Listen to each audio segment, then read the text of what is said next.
ঐতিহ্যবাহী বৃহত্তর ফরিদপুর জনকল্যাণ সমিতি ইতালির বলোনিয়ার উদ্যোগে বলোনিয়া অবস্থিত সকল আঞ্চলিক সমিতির কার্যকরী পরিষদের সদস্য, রাজনৈতিক, ব্যবসায়িক ও সামাজিক ব্যক্তিদের নিয়ে বলোনিয়া স্থানীয় এক হলরুমে এই পরিচিতি ও মতবিনিময় সভা অনুষ্ঠিত হয়। সমিতির প্রধান আহ্বায়ক বাবুল সর্দারের সভাপতিত্বে রফিকুল ইসলাম সর্দার এবং শহীদুল ইসলামের যৌথ সঞ্চালনায় আলোচনা সভায় প্রধান আহ্বায়ক নবনির্বাচিত কমিটির সবাইকে পরিচয় করিয়ে দেন ও বৃহত্তর ফরিদপুর জনকল্যাণ সমিতি ইতালির নবনির্বাচিত প্রধান উপদেষ্টা রফিকুল ইসলাম সর্দার এবং ১ নং সম্মানিত সদস্য নিয়ামত শিকদার এবং নবনির্বাচিত কমিটির সভাপতি মাহবুব ফিরোজ, সিনিয়র সহসভাপতি শহীদুল ইসলাম শহীদ, সহসভাপতি মাসুম আহমেদ অনু, আবু খায়ের নাজির, টিপু মুন্সি, নাসিম মাঝি, মাসুদ সর্দার, খোকন মাতবর, পলাশ মোড়ল, ফারদৌস আলম বাবুর্চি, সাধারণ সম্পাদক শাহিন ব্যাপারী, যুগ্ম সাধারণ সম্পাদক নেসার উদ্দিন, রাকিব সোহেল মিন্টু সহ কার্যকারী পরিষদের সকল সদস্যদের পরিচয় করিয়ে দেন।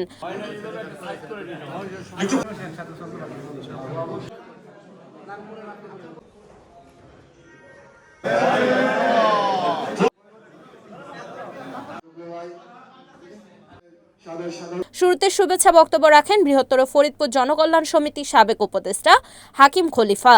মতবিনিময় সভায় উপস্থিত ছিলেন বলোনিয়ায় অবস্থানরত সকল আঞ্চলিক সমিতি, রাজনৈতিক, সামাজিক মুরব্বীগণ সহ উপস্থিত থেকে বলোনিয়ার বিভিন্ন দিক নির্দেশনামূলক আলোচনা করেন এবং বৃহত্তর ফরিদপুর জনকল্যাণ সমিতি ইতালির ফরিদপুরের অন্তর্ভুক্ত ৫ জেলা তথা শরীয়তপুর, মাদারীপুর, গোপালগঞ্জ, রাজবাড়ী, ফরিদপুরের নবনির্বাচিত কমিটির সকল সদস্যদের ফুল দিয়ে শুভেচ্ছা ও অভিনন্দন জানান। আলোচনা সভায় বক্তারা বলেন, বলোনিয়া ব্যাঙের ছাতার মতো কমিটিগুলো একটি ভয়ঙ্কর রূপ ধারণ করেছে।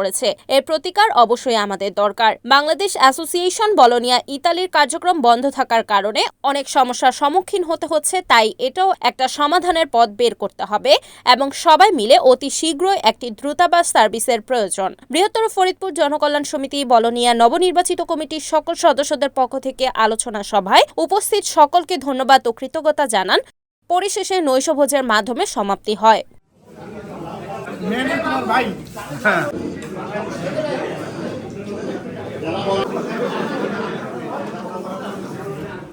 রিপোর্ট হিমেল জমাদ্দার, NNTV, ইতালি।